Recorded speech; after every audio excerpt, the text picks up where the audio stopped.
Oke, pada video kali ini kita akan coba riding dulu. Entah itu kemana nanti ya. Kita lihat dulu. Bismillahirrahmanirrahim. Bismillahirrahmanirrahim. Oke, kita ciao.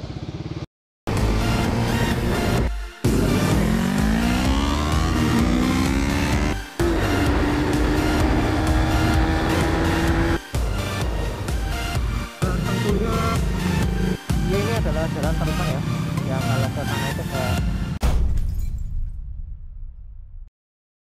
boom. Oke, bismillahirrahmanirrahim. Assalamualaikum warahmatullahi wabarakatuh. Kembali ke channel GT Pro Motovlog. Mantap ya. Pada video kali ini kita berada lagi di sesi riding bersama si Sumber atau si Supra GTR 150 ini.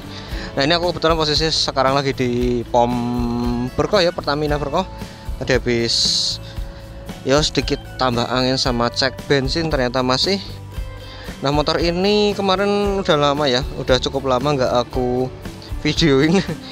Ini juga di 802 ya, setelah kemarin terakhir itu ganti oli pakai Castrol Power One Ultimate. Nah, kondisinya kayak gimana motornya Bang si Sumber ini? Nah, si Sumber ini kondisinya masih kayak gini, agak sedikit buluk, nggak sedikit ya, tapi banyak buluknya karena hujan kemarin. Untuk modifikasi ya masih seperti yang kemarin. Oh ya, sama ini ada satu hal yang mungkin sedikit baru, plat. Platnya putih, udah dapat ganti kemarin. Terus iki yo busik-busuk kemarin lah. Yo paling sementara gitu untuk modifikasinya. Terus plat putih, plat baru dan lain sebagainya. Oh ya, ini knalpot tak ganti lagi pakai si punya FU nya. Kenapa? Karena lagi musim tilang dan sedang mencari aman saja. Oke, pada video kali ini kita akan coba riding dulu. Entah itu kemana nanti ya, kita lihat dulu. Bismillahirrahmanirrahim. Bismillahirrahmanirrahim. Oke, kita ciao. Ini kebetulan karena aku ridingnya sendiri, nggak sama si Wahyu ataupun si Faisal dan lain sebagainya. Jadi nanti kita city ride aja atau mutar-mutar kota, biar tidak terlalu jauh juga ya. Durasinya juga biar tidak terlalu lama.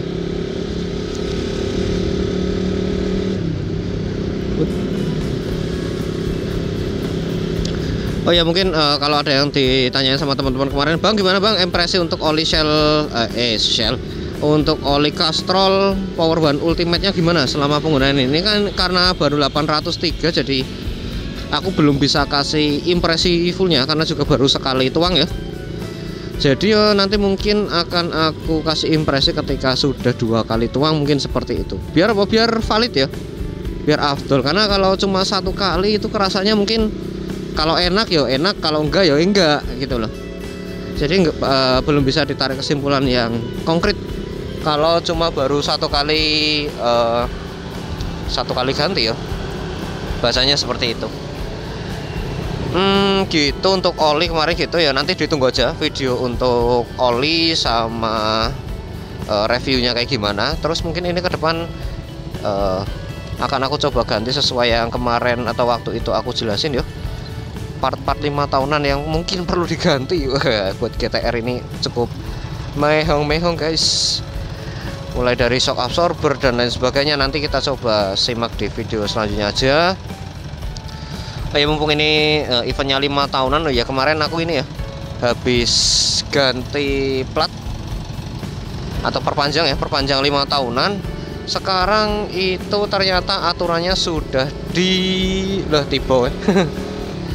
diberlakukan untuk semua ya, yaitu kendaraan baru ataupun kendaraan yang baru balik nama 5 tahunan, terus mutasi kalau nggak salah gitu aturannya. Itu sekarang dapat plat putih semua ya, kayak gini lah aturannya kalau nggak salah. Nah, ini kemarin karena kebetulan habis ya masa 5 tahunan kalengnya atau platnya, jadi sekarang dapatnya putih. Nah, kemarin aku urus sendiri untuk proses perpanjangan pajaknya ini, aku urus sendiri di Samsat Purwokerto Selatan. Ya Samsat Purwokerto lah. Apa sih? Rak cetho tenan nih. Aku urus sendiri di Samsat Purwokerto. Untuk habisnya berapa yo? Habisnya kurang lebih sesuai dengan PKB ya, ditambah PN apa ya, penerimaan negara bukan pajak, apa PNPB itu PNPB ini lumayan. Kalau buat GTR itu sekitar 160 kemarin. Nanti tak kasih gambar deh. Untuk pajaknya sendiri ini kan sekitar 200-an ya kurang lebih. Jadi totalnya hampir 400-an, hampir 500-an. Nah ini juga sama, depan dapat putih. Nah menurut kalian gimana guys? Kalau plat putih ini oleh kalian gimana menurutmu? Apakah cocok? Apakah cocok yang hitam atau yang putih? Coba kalian komen di bawah ya. Kalau aku sih terus terang jujur lebih suka kalau plat itu putih ya, putih tapi dengan catatan guys. Nah catatannya apa? Fontnya bukan font standar seperti itu. Terlalu kecil dan tidak terlalu terlihat gitu. Nah fontnya font apa? Nanti silahkan kalian komen aja. Kalau misalkan ada referensi font yang bagus buat plat, silahkan komen di bawah. Nah itu kemarin aku urus sendiri, habis kurang lebihnya 450-an lah, hampir 500 ya. Ya dibuat sama beli jajan, beli kopi, 500.000 kurang lebih untuk ngurus plat pajak ya, pajak 5 tahunan si Supra GTR ini. Nah untuk prosesnya seperti apa? Prosesnya ya kalau yang umumnya sih sama ya. Dari awal dia registrasi, cek fisik ya, cek fisik, registrasi, terus nanti pendaftaran, terus pembayaran, pengambilan, dan pengambilan TNKB. Kurang lebihnya sih sama, cuma kalau misalkan teman-teman yang Purwokerto pengen lebih detail untuk prosesnya seperti apa, nih aku spill pada video kali ini ya. Untuk proses perpanjangan ya atau mutasi sama aja sebenarnya, prosesnya sama. Jadi teman-teman kalau misalkan pertama kali untuk misalkan pajaknya udah mati nih, pertama kali yang teman-teman harus siapkan adalah surat-surat ya, dokumen yang asli sesuai dengan identitas si motor ini. Identitasnya apa atau dokumennya apa aja?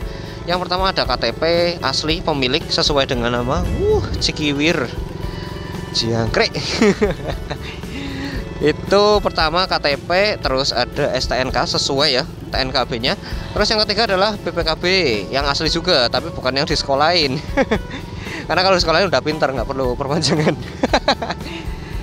Gitu. Terus nanti setelah kalian siapkan 3, apakah perlu fotokopi? Tidak. Jadi untuk proses perpanjang atau 5 tahunan ya, teman-teman nggak perlu fotokopi atau siapkan kopiannya. Kalau yang di Purwokerto, nggak tahu kalau di Samsat lain ya, apakah sama, apakah tidak, kurang paham. Tapi kalau yang di Purwokerto kemarin yang aku alami seperti itu. Jadi cuma perlu bawa dokumen asli dan tidak perlu dilakukan fotokopi. Kita putar balik dulu guys. Gitu. Jadi yang pertama adalah dokumen resmi ya. Tadi KTP, BPKB, STNK wajib asli. Kalau fotokopi nggak boleh, dititipin juga setauku nggak boleh ya, karena di situ ada pengecekan nanti. Tapi entah kalau misalkan itu ke biro jasa ya nggak tahu lagi. Tapi kalau setauku nggak boleh kalau kayak gitu. Mengenai dokumen-dokumen yang ada identitasnya tidak boleh diwakilkan setauku, kecuali pakai surat kuasa ya. Nah kemarin kan aku ngurus sendiri, jadi nggak perlu pakai surat kuasa, nggak perlu diwakilkan. Yowes sendiri aja berangkat. Nah aku berangkat waktu itu pukul 7.30 dan kayak gini antrinya. Heran sekali, ini Samsat di Purwokerto luar biasa. Motornya seabrek, sebajek, sampai setengah 7 aja udah penuh. Saking penuhnya itu antri gesek rangka sama nomor mesin ya, atau cek fisik. Itu aku baru masuk ke cek fisiknya dari antri setengah 8 baru di gesek bahasanya ya, digesek sekitar setengah bukan setengah ya, nggak sampai setengah 9 sih, tapi jam 8-an kurang lebih, jam 8-an ini baru dilayani untuk cek fisiknya. Jadi kalau misalkan teman-teman yang pajaknya mati, terutamanya di Purwokerto, silahkan kalau mau cek fisik lebih gasik lagi. Jam 7 silahkan kalian datang. Nek urung buka yo dienteni gitu. Bau diesel. Kami suka diesel. Gitu, silahkan ditunggu kalau misalkan belum buka. Nah, nanti kalau sudah dibuka cek fisik, nah terus kalian ke pendaftaran. Pendaftaran itu pendaftaran ini ya, pengesahan cek fisik. Sorry, pengesahan cek fisik itu kurang lebih makan waktu sampai setengah jam. Jadi kalau semakin gasik semakin cepat ya. Kalau misalkan teman-teman lama berangkatnya siang, ya wassalam, pasti akan dapat yang agak siangan atau terakhiran. Itu yang kedua, di loket kedua ya. Terus lanjut ke loket ketiga. Silakan nanti teman-teman masuk ke bagian pendaftaran. Nah, di sini kalian serahkan berkas-berkas tuh yang udah divalidasi sama dokumen asli. Untuk apa? Diberikan nomor atau blanko ataupun form untuk istilahnya masuk ke bagian kalau di sini itu pemberkasan, yang sini pendaftaran berarti. Ya, pemberkasan untuk masuk ke nomor pendaftaran, untuk ke bagian pendaftaran. Sebenarnya urutannya gampang kalau yang di Purwokerto. Nah, nanti setelah pendaftaran kalian tinggal tunggu aja dipanggil. Ya, lama enggaknya sama, tergantung sama antrian. Kalau semakin lama semakin siang ya semakin lama gitu. Terus kalau semakin pagi ya semakin gasik. Nah, nanti kalau kalian udah dipanggil ke bagian pendaftaran, nanti dapat nomor nih antrian ya. Nah, ini kebetulan aku dapat nomor 44 waktu itu. Wes awan padahal udah gasik tapi kerasanya awan. Itu dapat nomor 44 dan yo lumayan sih. Lumayan empos-emposan kalau suruh nungguin 44 ya. Kita akan berhenti dulu di sini. Nah, itu dapat nomor 44. Terus habis itu tunggu dipanggil, terus dibayar. Habis dibayar langsung ke bagian pengambilan STNK. Nah, STNK-nya kayak gini kemarin, tapi nggak tampilin semua, sorry, karena ada identitas saya ya di situ. Jadi kayak gitu, dapat setelah bayar dapat panggilan untuk pengambilan STNK. Habis itu langsung udah dapat STNK-nya, kalian langsung ke bagian pengambilan TNKB atau nomor kendaraan bermotor. Nah, ini untuk nomornya kayak gini. Ini menurutku sih bagus ya, karena besar, terbaca. Lah, menurut kalian gimana? Tadi yang aku tanyain fontnya, menurut kalian kayak gini bagus gak? Atau ada saran referensi font lain? Nah, menurut kalian gimana plat putih ini? Apakah bagus atau menurut kalian malah bagus waktu si sumber pakai yang hitam? Silahkan komen di bawah. Tapi kalau menurutku bagus yang putih sih. Cuma ya harus dipoles lagi. Karena apa? Kalau putih ini ya motornya banyakan hitam, tapi platnya putih nggak dipoles ya kelihatannya agak buluk aja sih gitu. Ini karena kebetulan kemarin sebenarnya udah tak cuci tapi hujan lagi, jadi ya wes kotor lagi ngono lah. Kurang lebihnya gitu si prosesnya kemarin untuk pengambilan dan sebagainya. Nah, ini juga tanda-tanda ya, after 5 tahunan perlu dicek lagi nih aki ya. Nanti ke depan aku cek aki, terus dinamo juga akan aku cek biar kesehatannya tetap terjaga, arang booster dan lain sebagainya. Nanti aja lah di video selanjutnya aja aku akan cek itu semua. Ya intinya kayak gitu untuk prosesnya. Terus apakah lama? Yo cepet sih, kalau ngurus sendiri cepet, tapi lebih cepet lagi kalau diurusin ya sama orang yang kebetulan punya kenalan orang dalam, itu pasti lebih cepet lagi. Tapi karena ini aku ngurus sendiri ya hitungannya cepet, ya cepet biasa sih, nggak cepet banget gitu. Jadi yo kalau misalkan teman-teman pengen pakai plat putih, silahkan diperpanjang guys untuk platnya. Untuk mahal tidaknya tergantung ente motor dipajak kagak.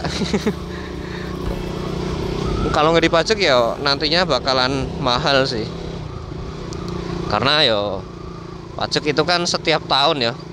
Kalau misalkan nggak bayar terus terakumulasi yo mahal jadinya. Kemarin ada juga sih yang ketika bayar pajak itu pajaknya sampai hampir 3 juta kalau nggak salah. Itu nomor sebelahku, tapi aku nggak foto ya, nggak sempat foto. Itu hampir 3 juta untuk sebuah motor Beat. Gila banget. Beat, nggak tahu Beat tahun berapa, kayaknya sih 2010-an ya, yang generasi kedua kalau nggak salah, atau generasi pertama. Soalnya bilangnya cuma Beat gitu aja sih, nggak bilang tahunnya. Tapi ya kalau hampir 3 juta ya pastinya ya tahun-tahun udah lama ya, udah nunggak hampir 10 tahun lebih kayaknya. Seperti itu. Ya jadi kurang lebih kayak gitu ya untuk prosesnya perpanjangan. Oke, ini kita udah sampai. Nah ini nggak kerasa juga kita atau aku udah sampai di daerah Taman Mas Kemambang atau arah turun lagi.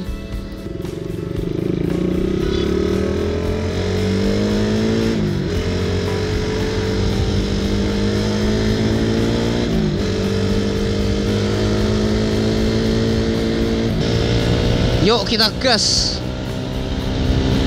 Alah, ngempet guys, wes lah. Guys, mungkin untuk video kali ini gitu dulu aja. Terima kasih sudah nonton. Jangan lupa di like. Nah teman-teman suka video motovlog seperti ini, komen aja di bawah dan di subscribe. Subscribe. Watuk tadi ini. Dan jangan lupa di subscribe ke channel GT Pro Motovlog apabila teman-teman dulu support terus channel ini agar selalu bisa dapat dan terus membagi informasi buat teman-teman semua ataupun yang nonton di video yang aku upload. Kurang lebih seperti itu, kurang lebihnya mohon maaf. Terima kasih dan sampai jumpa di vlog atau video selanjutnya.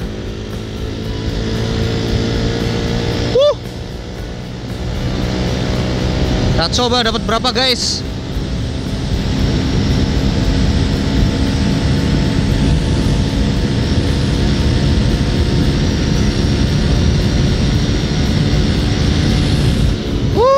Abot banget. Ya yes, gitu dulu ya. See you, bye bye. Anjay. Boom.